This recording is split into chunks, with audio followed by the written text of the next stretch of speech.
Hey coucou, sur les réseaux sociaux vous êtes beaucoup à me demander des nouvelles par rapport au coronavirus ici au Brésil, à me demander comment ça fonctionne.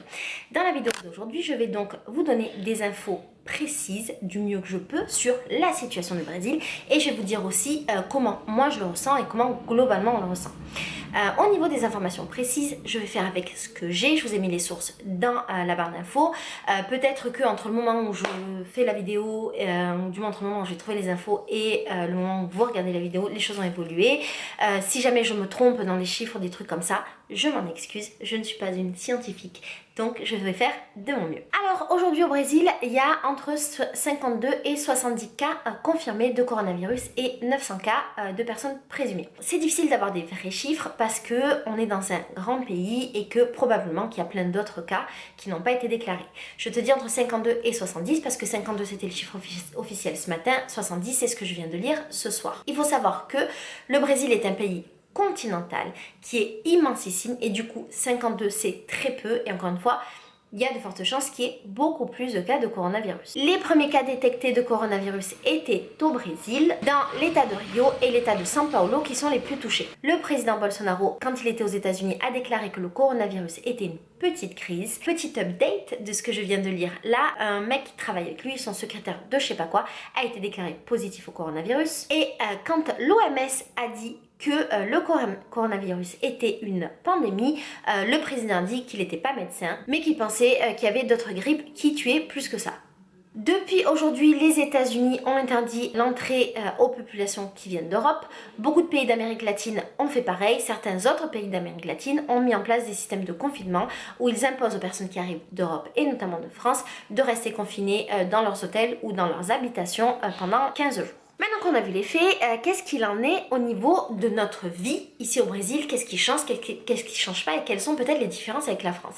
Moi je vais te dire comment on vit, enfin du moins comment on le vit ici au Brésil, mais je peux pas te dire comment ça se passe en France pour faire une comparaison parce que je n'y vis pas. Ce que je vois en tout cas, de loin, c'est qu'en France on dirait qu'il y a une espèce de psychose, que les gens en parlent énormément. Je vois que depuis aujourd'hui notamment il y a eu la déclaration du président que les écoles sont fermées, que les manifestations sont annulées, que les gros événements sont annulés, les gens font du télétravail. Ici c'est un petit peu différent, on n'en est absolument pas à ça. On a eu le carnaval il n'y a pas très longtemps, le grand carnaval de Rio qui accueillait des milliers de touristes et au moment où les autres carnavals, notamment Dunkerque et le carnaval de Venise étaient annulés, ici à Rio, nous le carnaval n'a pas été annulé. Au niveau de tout ce qui est événements et compagnie, jusqu'à présent, il n'y a eu aucun événement qui était annulé et là les autorités commencent à demander aux gens d'annuler les gros événements. On ne le ressent pas encore. Là je viens de voir à l'instant qu'il y a eu une grande manifestation qui devait avoir lieu demain qui a été annulée. Mais par exemple tout ce qui est soirée et compagnie, moi je vais parler que de Rio parce que je ne peux pas parler que de tout le Brésil, mais en tout cas à Rio, là où on a énormément de soirées, une grande vie nocturne, et bien pour l'instant rien n'est annulé et j'ai même vu passer une soirée qui s'appelait soirée Corona, en gros cap ou pas cap d'y aller. En dehors des deux déclarations dont je t'ai parlé du président, il n'y a aucune autre déclaration, ou en tout cas très peu, ou en tout cas on ne sait pas. Disons que le président ne se prononce pas vraiment par rapport au coronavirus, il commente d'autres trucs, et c'est un motif pour se moquer de lui ici à Rio, enfin au Brésil. Il y a un truc qui tourne où les gens disent ben Bolsonaro il est plus occupé à commenter le fait qu'un tel ait fait la bise à un tel qui est gay, plutôt que de commenter l'histoire du coronavirus. C'est un peu ce qui se passe. Et quand je te disais en début de vidéo qu'on ne savait pas vraiment combien il y avait de cas, peut-être qu'il y a plein de cas aussi parce que le gouvernement ne dit pas qu'il y a plus de cas, on ne sait pas trop. En tout cas, dans le quotidien, les gens rigolent beaucoup par rapport au coronavirus. C'est pas quelque chose que les Brésiliens prennent beaucoup au sérieux, en tout cas à Rio, j'ai pas vraiment vu des gens qui le prennent au sérieux. Dans les groupes WhatsApp, j'en fais partie de beaucoup de groupes WhatsApp, il y a beaucoup de mèmes, beaucoup d'images humoristiques, beaucoup de vidéos humoristiques par rapport au coronavirus. Je pense qu'ils le prennent pas au sérieux parce que déjà, de base, les Brésiliens sont assez comme ça, quand il se passe un truc grave, ils en rient. Et je pense aussi que c'est parce que le Brésil est beaucoup moins touché que l'Europe. En ce qui concerne justement la pandémie ici, est-ce que ça se propage, est-ce que ça se propage pas, il y a deux théories dont on entend parler. La première serait que le coronavirus se propagerait moins au Brésil du fait de la chaleur. Ici il fait chaud, en plus on est en plein été, et ce serait un virus qui ne résisterait pas très longtemps à la chaleur. Et il y aurait une autre école qui dirait que au contraire, comme on est dans un pays humide, le coronavirus aurait beaucoup plus de chances de se développer. Là apparemment nous on en est au début de l'épidémie. Donc, c'est à voir si ça va se propager ou pas. En tout cas, c'est vrai que comme on n'est pas dans l'hiver et que du coup on est moins malade, on a moins de chances probablement d'attraper la grippe.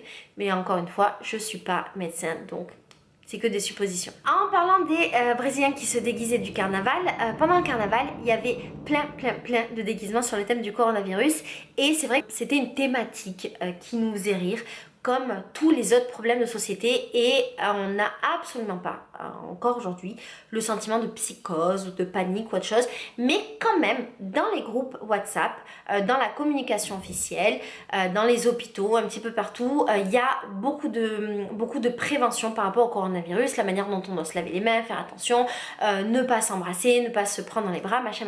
Ceci dit, les Brésiliens ont une culture où ils se touchent beaucoup. On se fait un câlin quand on se dit bonjour. Je n'ai pas vu la moindre différence et je n'ai vu personne ne pas vouloir se prendre dans les bras pour se dire bonjour.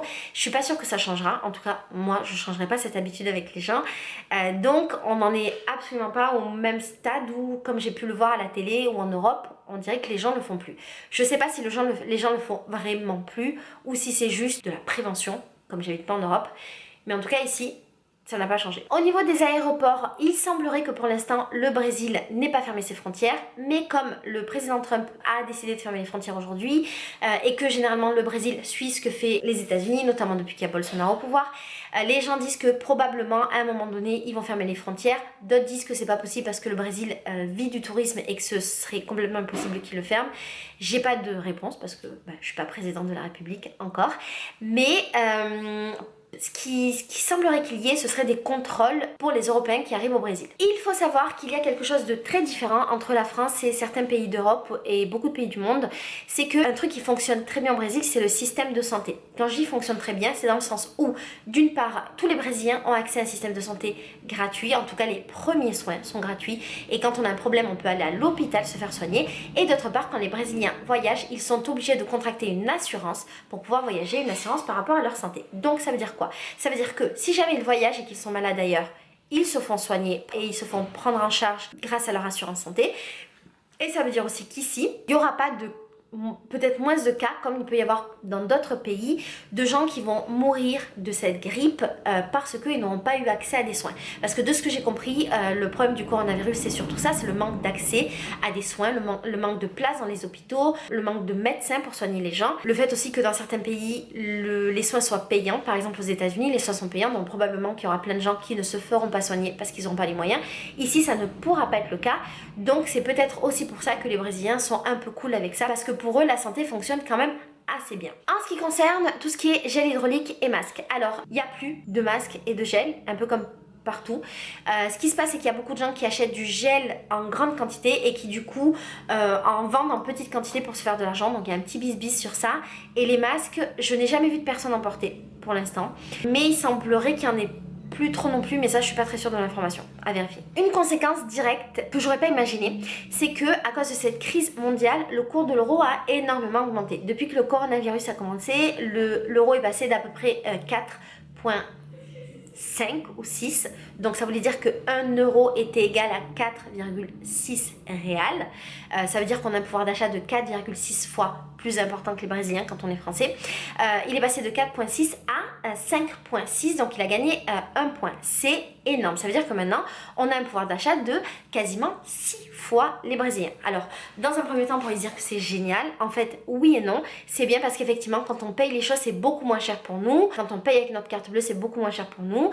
Mais ça veut dire que le Brésil traverse une crise et ça veut dire aussi que les Brésiliens, eux, quand ils doivent faire des choses à l'extérieur, eh ben, ils ne peuvent pas. Ça veut dire que, en conséquence, ils ne voyagent pas. En même temps, les Brésiliens ne voyagent plus vers l'Europe pour ces raisons-là, le coronavirus, et parce que finalement c'est plus sûr d'être vers chez nous plutôt que d'être finalement vers chez vous. Et ce matin par exemple j'étais au Cambio parce que j'avais des euros que je voulais changer. Je me suis dit bah, c'est l'occasion, l'euro est vraiment fort, autant récupérer les sous tant qu'il y en a. Et en fait le Cambio m'a proposé un change de 4,8 plutôt que 5,4 parce qu'on était redescendu à 5,4. Pourquoi? Parce que ce qui se passe, c'est que les Brésiliens n'achètent plus et ne voyagent plus en Europe, plus personne n'achète l'euro, donc il y a une espèce de spéculation qui fait que l'euro monte et en même temps il n'a pas énormément de valeur. Si tu veux l'échanger ou le revendre, tu ne peux pas pas, ou en tout cas tu perds beaucoup d'argent parce que c'est comme de l'argent qui stagne. Et alors c'est un peu compliqué pour moi, et le mec du cambio chez lequel je vais régulièrement a pris le temps de m'expliquer, ce qui était vraiment cool parce que je comprenais pas le délire, et c'est quelque chose auquel j'aurais pas pensé. Et du coup j'ai fait le lien avec le fait que les bourses, la bourse de Paris se soit effondrée et que les bourses internationales commencent à s'effondrer, et donc j'imagine bien que ça sent pas très bon quand il y a une crise, et ça sent pas très bon pour le Brésil. Donc pour l'instant moi j'en profite en tant que française, mais c'est un petit peu en demi-teinte parce que les Brésiliens eux auront probablement des conséquences de ça, et du coup c'est problématique. Une autre conséquence, c'est bien entendu, en tout cas dans mon cas, c'est bien entendu le tourisme. Il y a plein de choses à dire sur le tourisme. Le secteur du tourisme risque de ne pas fonctionner, on est un petit peu genre en attente de voir si le Brésil va fermer ses portes ou pas. Moi tu sais que je travaille dans le tourisme, j'ai une agence de tourisme, une maison d'hôtes, et j'organise des voyages organisés pour les femmes. Et donc nous on est un tout petit peu inquiets, même si quand même ça va, on est un petit peu inquiet parce que si jamais le Brésil ferme les frontières, ça veut dire qu'on n'aura plus de touristes, donc plus de clients, donc plus de sources de revenus. Les gens globalement sont inquiets par rapport à ça. On a vu dans les favelas, dans le tour qu'on organise de la favela, que les gens de favela commençaient un petit peu à avoir des réactions envers les touristes. Par exemple, parfois quand Leandro fait ses tours, il y a des petits jeunes qui passent dans les touristes en criant coronavirus, coronavirus, parce qu'ils voient que c'est des gens qui viennent d'Europe. Et la dernière fois, Leandro était avec une famille qui était française mais d'origine asiatique, et là il y a des jeunes inquiets qui sont venus le voir pour lui demander s'ils n'étaient pas malades. Alors c'est un manque d'informations, les gens ne savent pas, et il y a du racisme partout dans le monde malheureusement envers la population asiatique depuis que le coronavirus a commencé. Mais voilà, je te dis ça pour te dire que pour l'instant j'ai pas trop entendu de trucs racistes par rapport aux asiatiques, et on a beaucoup d'asiatiques parce qu'il y a une grosse communauté chinoise et japonaise au Brésil. À Rio on a plutôt des Chinois, et à São Paulo ils ont plutôt des Japonais. Moi j'ai pas entendu, mais c'est très possible qu'il y ait et que j'ai pas vu. Mais dans les favelas, quand on fait le tour, on commence un petit peu à entendre des trucs, et c'est peut-être important de le souligner que voilà, ça arrive. Je crois que je t'ai à peu près tout dit. Pour résumer, pour l'instant, c'est pas dramatique. On est dans un début.